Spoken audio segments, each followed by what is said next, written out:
what's interesting about the NGP, it actually has fewer buttons, fewer physical buttons than the DualShock controller, right? But what we do have is the touchscreen, both front and rear. So we're trying to incorporate that in a lot of unique ways, because there's a lot of ideas of how touch can be incorporated, or how 6-axis or tilt, you know. And it's just, you know, for us, it's a matter of getting that feature in there and just trying it, playing it over and over and say, does this really work? You know, because the triangle button, you know, sort of an abstract way of saying, you know, pick up this object or open this door or kick open this gate or whatever.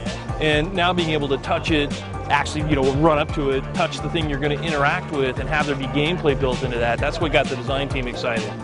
And similarly, I can actually take my finger here and just drag across the physical environment and have Drake follow.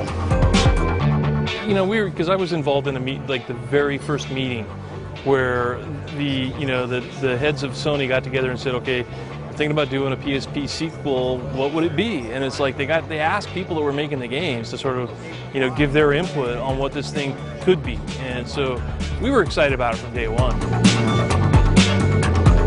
We brought in testers just recently, you know, and they've been playing Uncharted on the PS3, come over and start playing this, and you can see them start moving over to the touch and start using that more. So the ability to like integrate 2-stick motion with touch, with 6-axis, and having it just feel, as long as it feels natural, as long as it's fun, frankly, I think players are going to like it. And just keep in mind that what you're seeing right now is our first generation NGP engine.